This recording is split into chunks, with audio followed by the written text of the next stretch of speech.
just going to get started in just a minute, and for those of you who were here for the first half, where we talked more as a general information session, we're going to review some of the same things that we previously talked about, and then we're going to move into a few more,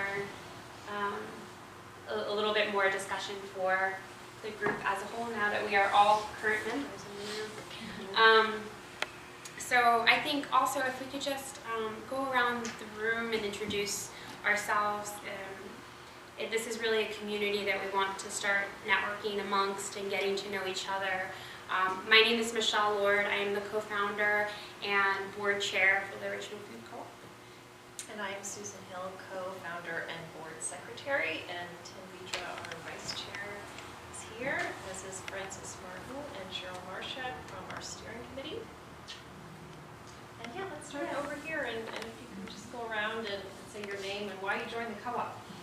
I'm Petey Bogan-Garrett, and I've been previously involved in co-ops a long time ago, and this just sounded like a great idea to have a co-op again in Richmond after a couple of decades of not having one.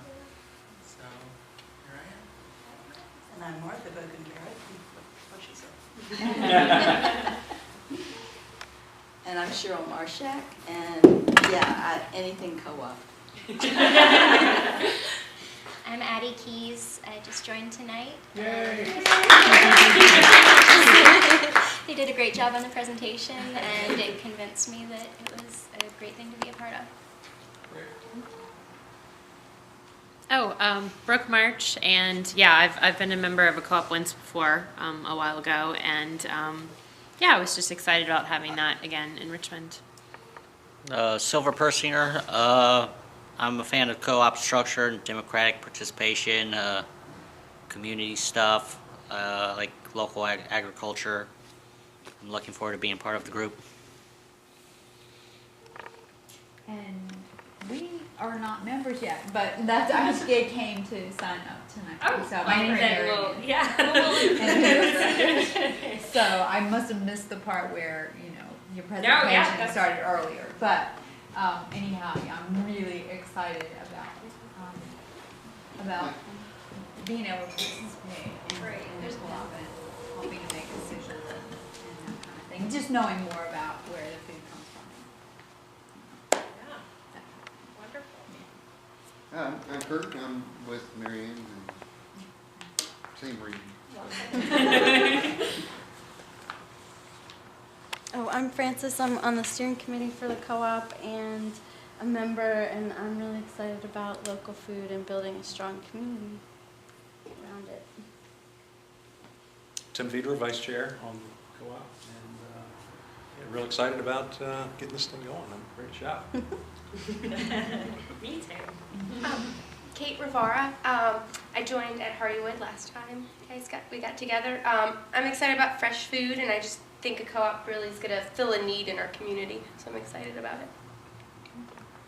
I'm Tracy Citroni, and I'm part of the Anything Co-op Club. And I just joined tonight too. Very excited. I'm Colvette, and I think it's just something Richmond needs, and I enjoy good food. And so yes, we're going to be doing these every month. So the third Monday of every month, we're going to have a meeting here, and we'll do the first half will be a general information session for people thinking about joining, and then for the second half, it'll be for our membership base to talk about where we are, where we're going, what we need, what you need to, and how we can all sort of come together to make that happen. And for through May, we'll be here, and then we'll come up with a new schedule. So the Richmond Food Co-op, our mission statement is that we will be a member-owned, full-service grocery store providing affordable, local, sustainable, and healthy food options. That's our vision. That's our goal. And then these more specifically are the vision pieces that go along with that. So we want to provide healthy and delicious food from local suppliers that use environmentally and socially responsible practices. We want to improve access to organic and local crops by offering often lower prices for equal or better quality products than those available in local markets. We want to employ a democratic process structured around community decision-making and benefits, and drive community education on nutrition and healthy eating. So that's the big picture. And the small picture, that's what we're here to do as a group, as a community together.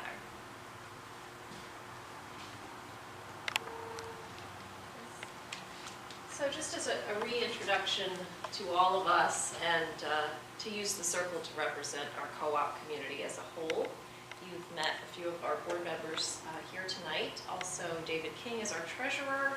Lynn Ivy, who was just here, rounds out our board. And our bylaws define us as being a minimum of 5 and as many as 9 members. So there will be room to grow our board, which we're excited about. And yeah, we hope to do that in the coming months. The steering committee is also another level of decision making, and there are opportunities for members to be a part of that.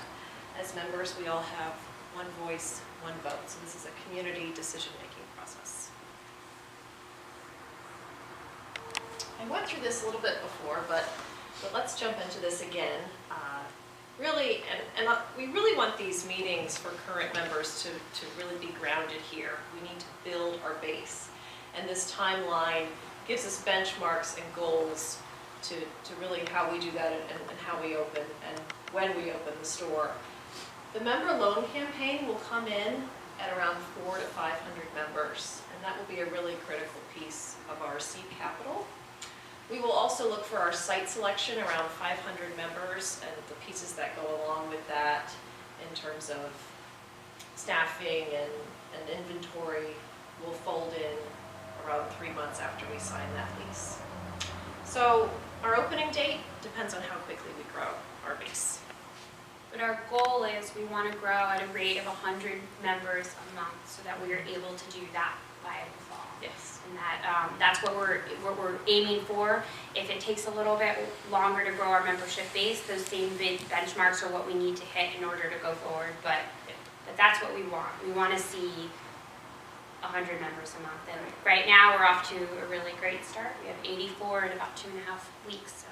And now tonight, I think we may have reached our 100. No, we haven't. So the ripple effect is the critical takeaway. This is how we capitalize our co-op.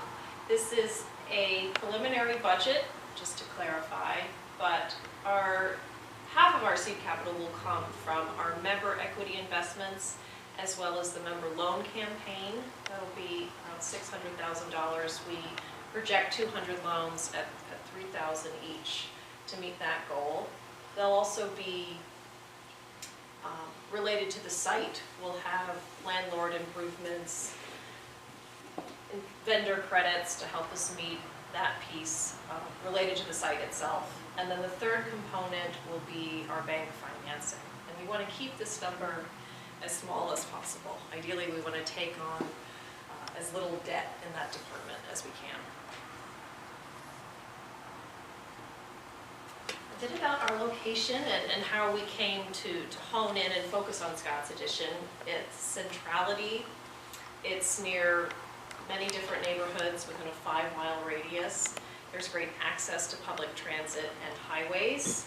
The city has marked it as an enterprise zone. The city is investing or helping businesses grow there in this area. And there's a wealth of available spaces. It's a former industrial, it's currently zoned as industrial, so they're great big warehouses and really neat potential for us to create our own unique space. And it's located around Boulevard and Broad. West of Boulevard and north of Broad is where we're targeting. And where we are with that right now is that we've started to have conversations. We've started to look at some sites, to do some very basic preliminary research around what exists there.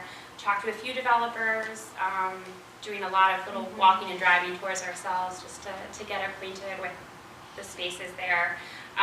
We won't be able to obviously move forward on a lease until we have that initial capital piece in place, but we have started the conversations and the research work on what that looks like and what's available to us there.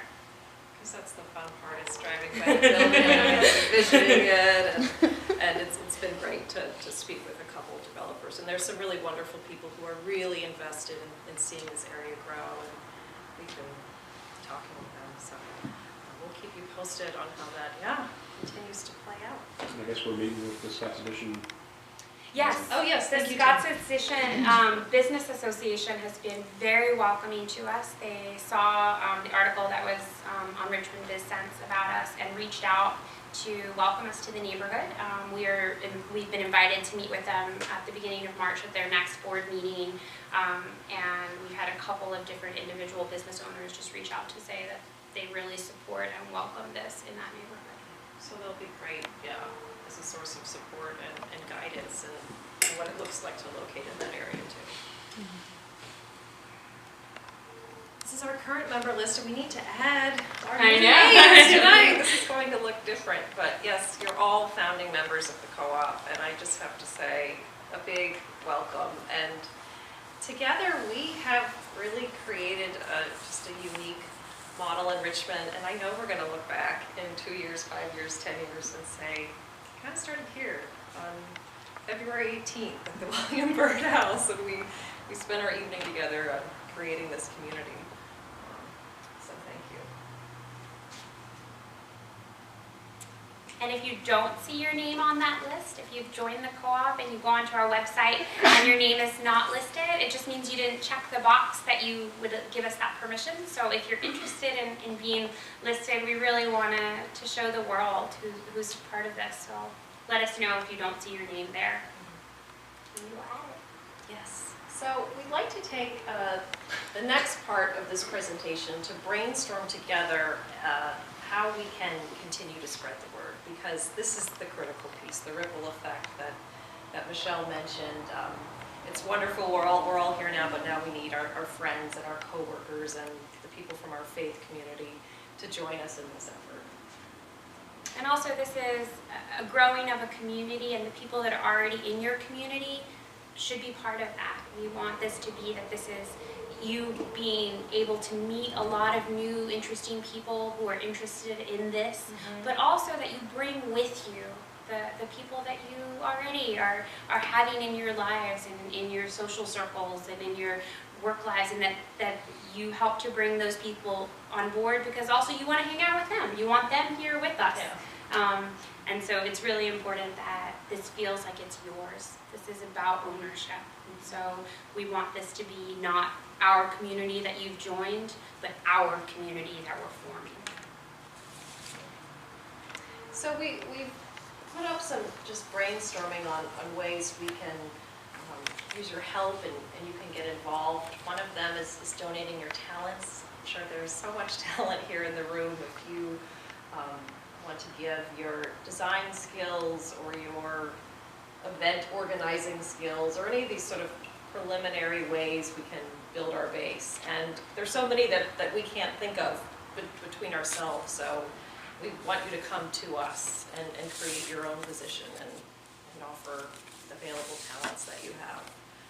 Presentations, we want to speak to your neighborhood, to your church, to your work, to your wherever you spend your time in your community.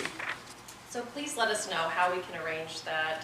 One of our board or steering committee members would love to be a part of that, and we could tag team and arrange that together. Do you want to talk about potlucks? Yeah, so potluck parties are the next sort of wave of things that we're introducing. So in March, we're going to start our potluck parties.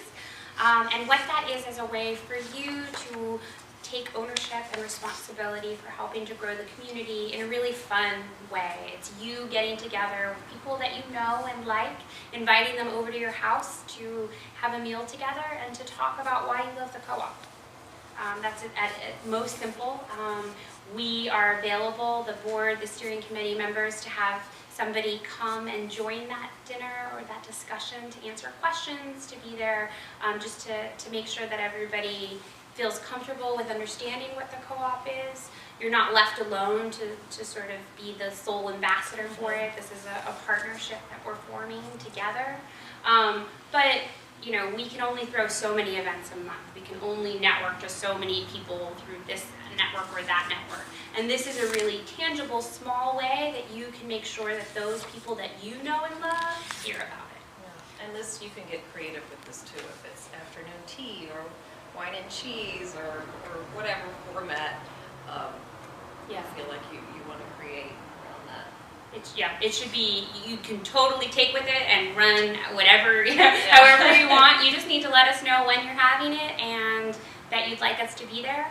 Also, we want to build in, I know we're asking a lot about growing this community internally, but we want to also reward that. We're going to be coming up with some gifts to give members who refer other members to join. So we're going to have some incentive gifts, and then we'll also have a higher level of gift for people who throw potluck parties. So we're brainstorming what that might look like, a t-shirt, an apron. If there's something you think of that would be amazing to have, let us know and we will put that into our planning. But we want to really make sure that we are rewarding and thanking you for the work that you put into this as well. Yeah, I mean, that's even a key example. If you think of a gift and maybe you yourself or a friend is a t-shirt maker or makes beautiful homemade aprons and wants to be a part of the co-op. So just getting the wheels turning on all those levels of involvement. Tabling at events, if you want to speak to the public, will be at Earth Day, the Vegetarian Festival, farmers markets when they're back full in season. So if you feel like, hey, I'm shopping at the market and I'd like to donate my time to doing outreach that day, that's another opportunity. And finally, new partnerships. We really want to build our relationship base with existing businesses. So in the interim, a benefit to co-op membership could be a discount at a partnering, say, coffee shop or restaurant, or we can fill in the blank here amongst ourselves. So if you have those kind of relationships and want to put us in touch with those business owners who would like to form that relationship with the co-op, please let us know. It's just another way we can build our base and create incentives for our members. And a community discount program is something that a lot of other co-ops across the country have in place, and they are really nice. When I was a part of the Richmond Food Co-op, it was really nice that I got a discount on my gym membership. Or, we want to really make sure that this is a local grown venture that's supporting the local economy as a whole. So we want to publicize other venues. We want people to be able to take this really and benefit from it in different ways. So there's other ways for us to work with businesses, and that can also benefit the membership base.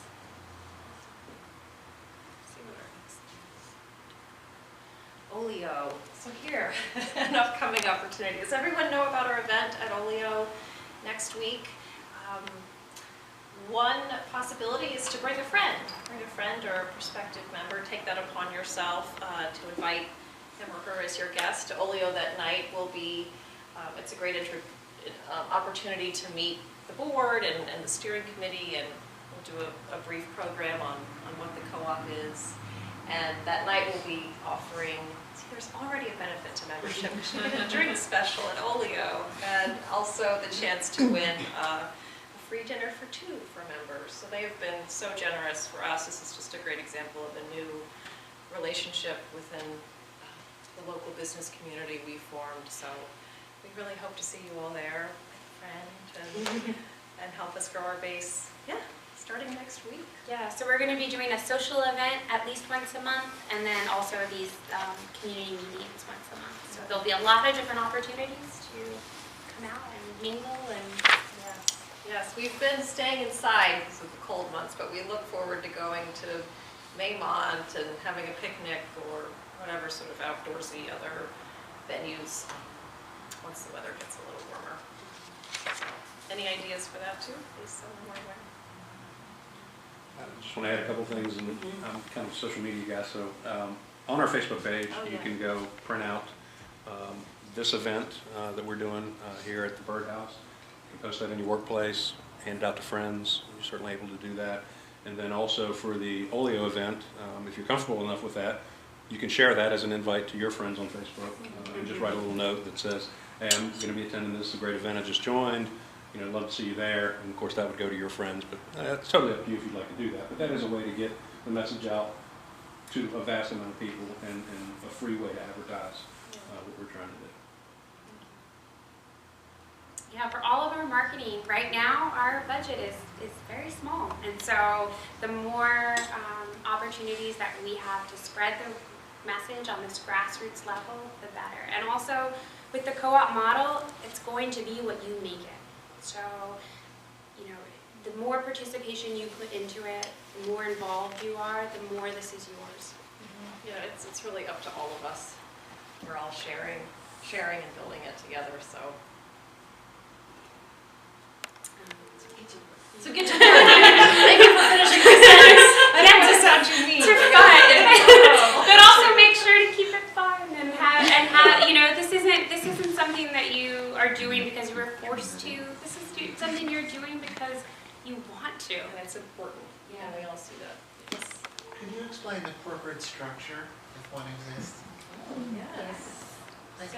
So we are a cooperative corporation. So we are a for-profit model that is set up so that any profit goes back to the membership base, which means that the member money helps to start it. Member money is what circulates amongst it, and then the money returns to the members. Is the sort of economic perspective of it.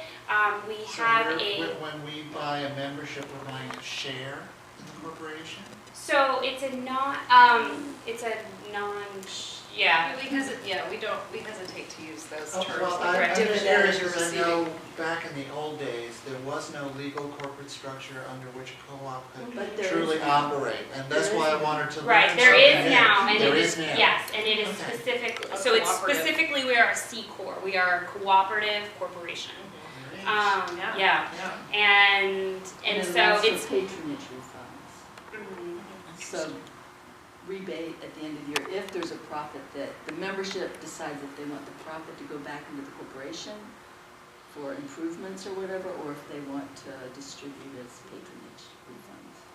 So it's based on how much you use.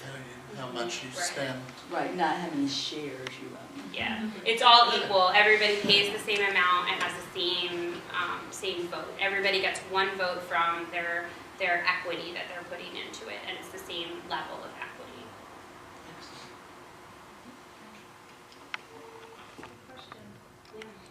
The member loan, what's I guess it's probably is a 0% interest loan and No. Okay. All right, and when are you planning to pay that back?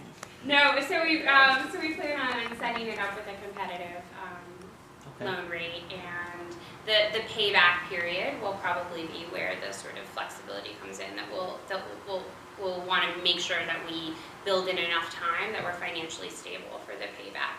But it will be within a few years, and there will be interest on it. It will not be something that's mandatory. Every member is not expected to give a loan to the co-op, but it is a way for those who have the means to and have the interest to help support this. That's really where we're getting a bulk of our capital. It'll be set at a $1,000 minimum, but it's up to whatever you want to loan to the co-op. And we are sort of target of that 200 members at $3,000 is a number that we've gotten based on the size of what we're thinking, sort of from the standard data of what other co-ops across the country sort of look like in terms of what they end up getting for their member loan campaign. And we will have a whole education session around that when we get to the point where we're ready to really make sure that everybody's clear about what that looks like, what the rules are. We do want to just let you know that that's coming in case it is something that you sort of want to think about or are interested in really investing your money into this. But it's a loan, and it is a payback with interest as a loan would be. Yeah, we want to be as transparent as possible on how this is getting capitalized, and this is traditionally how co-ops garner a lot of their seed money is from member loans, so we just didn't want that to be a surprise down the road on want everyone to be very clear on how we are funding ourselves. Or ideas, Or or thoughts. anything you want to share. I love the Feedback. potluck idea. Oh, great. Right, great. Yeah, that's actually also a model that other co-ops, startup co-ops have used and has come highly recommended as something that's been really effective. Okay, and Tupperware and politicians. All use Exactly, not just co-ops. I assume that you've done some sort of pro forma analysis looking forward to know what the costs, the overheads are all going to be, and no typical costs at other co-ops in similar market areas and all of that. Yeah, so our initial working budget that we sort of shot up there, that's based on information from the Co-op Initiative, which is a nonprofit consulting firm for co-ops, and they have a wealth of resources and support that they offer to startup co-ops. So this is based on their sort of template around, based on what size we're thinking we're going to be, about what would work. We are still, adjusting and going to be working on finalizing it. We're going to be doing our market study that will help to really firm up some of our numbers. But this is based on advice and a template from. Because what I see is capital, I don't see operating. Yeah, Oh, we this have, is just yeah, a this snapshot. is just for, this is. We have a Of course. 2-page budget, actually, that really details all of this. Yeah. So in other words, besides raising the capital, we'll need to raise. Oh, No, this includes. no, it includes, yeah. Okay, so this is startup capital that includes an operating fund for the initial period Yes, until yes. there's cash flow. Exactly. Yeah, that's what that one. That's what I was trying to get a sense of, Oh, yeah, because definitely. that's a large number. Right. If all that were going into building out a facility, then I'd be saying we're paying too much per square foot. Oh, But- no, Yeah, no. this is plus the initial, I think, 6 months. And we have on our board, the 2 board members that are not here today, Lynn Ivey and David King, are our finance background experts, and they are helping to lead the committee on doing And we've gotten some great support from a couple of people with very, very strong retail grocery backgrounds who can really help us flesh out the budget in terms of what we'll need for equipment and freezers, and can really help us hone in those really specific details. So we have a lot of expert advice on making sure this is. Yeah, and this is just right now to give you sort of a general sense of what our number looks like. It's not our finalized public, like, we're going forth with this yet. No, I'm not being critical. Oh, no, this is, I'm trying to yeah. learn what please, you know. please, because we want this to be a conversation, and we want you to feel like you know the answers to No, this this is is why what's we're changed here. a lot Yeah, since and we I want the was hard last questions involved. too. Yeah. I'm scared to talk about the money part, but Well, the money, those numbers can be intimidating. they're big numbers. They are. They are big numbers. This is a big lift.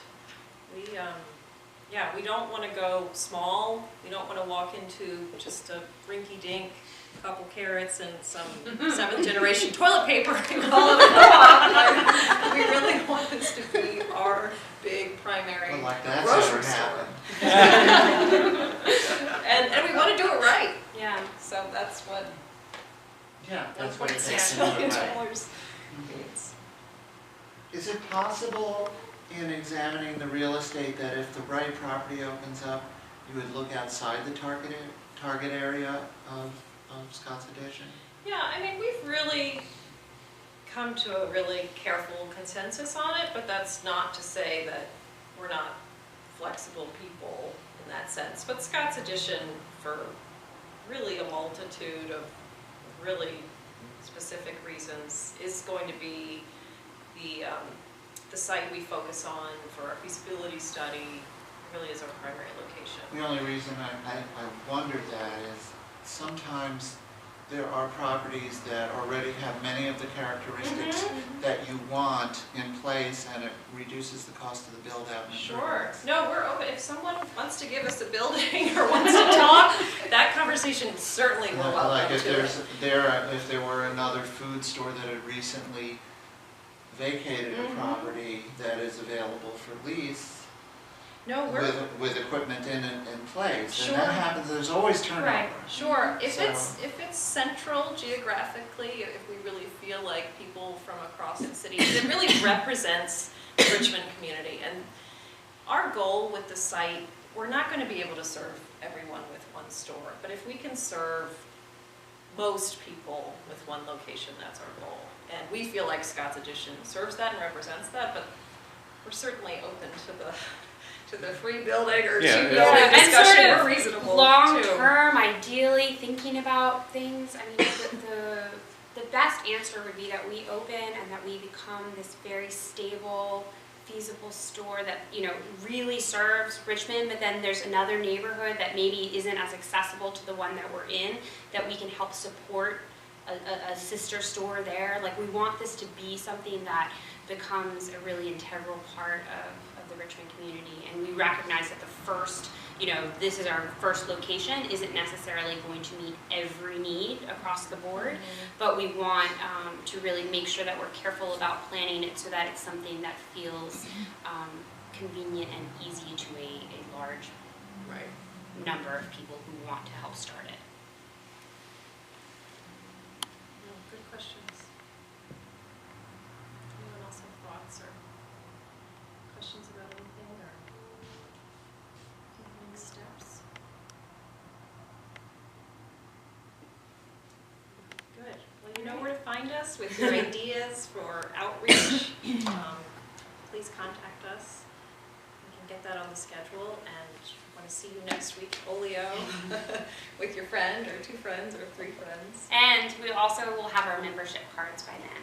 Yes. We'll be able to have a card to take away and show everyone you're a member. As founding members, you're going to be 00 blank blank, which is pretty. Yeah. Oh, I don't think we mentioned that so the first 100 members, we are labeling our founding members, and then our next tier will be our pioneering members. So after we reach 100, the 100 to 500, those will be pioneering members. But you're the founders. Yeah, and we just want to say thank you for joining us and taking this leap together. It's wonderful, and yeah, welcome to the co-op community. Did you guys have any questions? How do you see this in farmers markets kind of blending? Yeah, working together and helping to support each other for Okay. sure. Definitely. This is not your replacement for a farmer's market. But it offers you a more well-rounded experience that you can go to the farmer's market on Saturday and talk to your farmer about what you're buying, and then Tuesday when you run out of milk, you can go to the co-op and know where that came from too. So we really see this as a primary grocery store for the members, but that doesn't mean that those other services and CSAs, farmers market, that we think that we are the replacement for those. We are working together, and they've been really supportive across the board.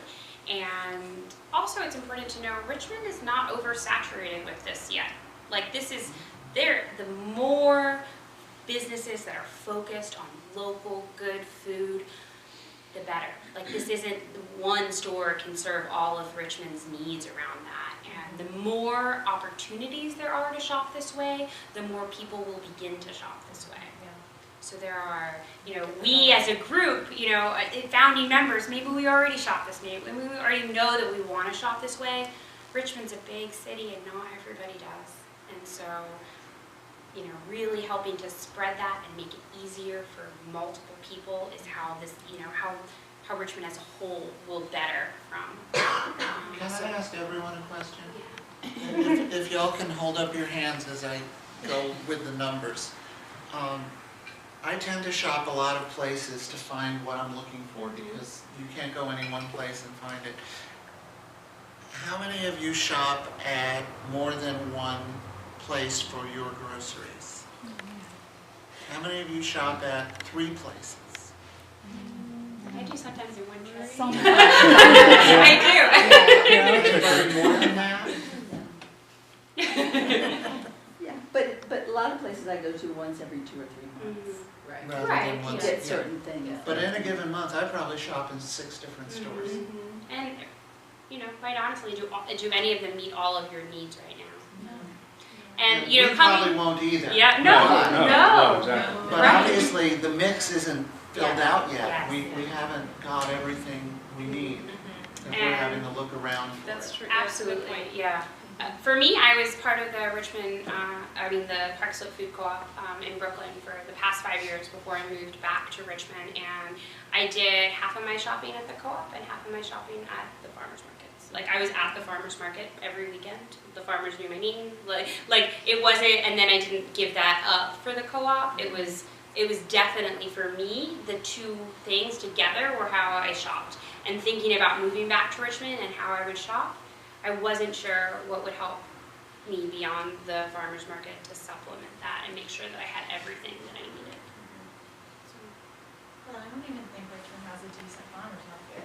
Like in comparison to Grand Army Plaza, if that's what you're talking Yes, about. that's what I'm talking about. It's like I moved to Churchill and it's like 17th Street Farmers Market. What is that? It's not like it isn't a farmers market. It's a remnant of another era. Yeah, and it's like it's a great space, and it could have been, you know, something if I don't know who runs it or The what, city runs it. but- Row RVA, have you been to the south of the James? I have not. Market. That's But a I good- heard You'll feel That better. was That's especially. a- Although there's still, like, there's different, you know, I mean, the Grand Army part is a different thing than South of the James. Also, I think that, you know, a little more artisan and other things fill out the South of the James, where I think Park Slope, like the Grand Army one, is so, like, it's just every food you need. Right. But yeah, I mean, I think that there's so much that we can still tap into as a city, and I think that the awareness of these issues, the desire to, you know, really put value into how you shop is something that's grown so immensely in Richmond in the past. Yeah, but there's not yet something that helps to satisfy that for everyone. Yes, So. the co-op is unique. Other questions or thoughts? Have people taken any field trips to other co-ops? That's a fun idea. It is a fun idea, and one that, yeah, I mean, we, Roanoke. Actually, Roanoke is beautiful. on our blog, we had one member of our steering committee create a map of co-ops in Virginia and North Carolina and the DC area. So the plan is there for co-op road And it was trips. really an amazing Yeah. statistic to see from Baltimore to DC to Harrisonburg to Roanoke to Asheville to Greensboro down to Raleigh. And this whole hole in the state capital. It was amazing. Quite honestly, I was kind of taken aback by it. Yeah, the Didn't closest realize. one is in, Roanoke. And they have 7 in North Carolina. Roanoke is huge. yeah. Yeah. And look at the population of Roanoke too. Like, we Yeah. can completely support this in Richmond. And we have before. We will again. So. What happened with the co-op that was here before? It's a long story. It's a long story. It had a lot to do with competition that opened up. There had never been any, at that time, the co-op was pretty much the only health food store around. And then several larger stores opened up, and, you know, who wants to have to donate member, it was like the need had been filled other places then. There also were other There were internal internal things. issues, partly relating to the fact that there were originally 2. There was one that was a collective structure where the workers owned and operated the store. They didn't own. Or were They they just operated? managed, It was yeah. a workers collective. Yeah. And the other was a traditional co-op management, and they merged. And somehow that never shook out right. And left some economic problems for the long run.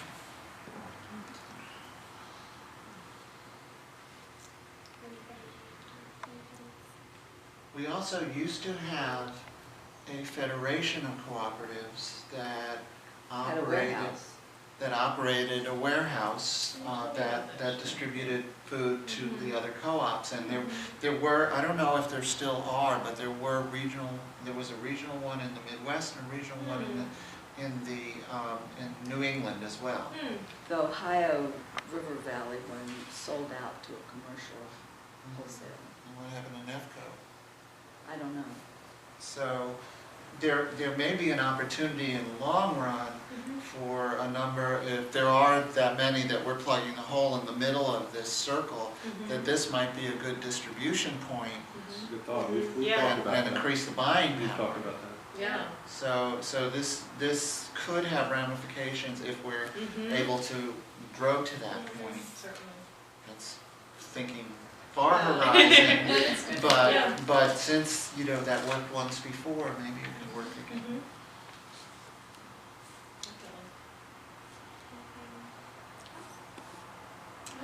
Thank you all so much. We really appreciate you coming out tonight and See you look at forward Old to a lot more conversation around the co-op. Thank you. I don't know why I want to stop.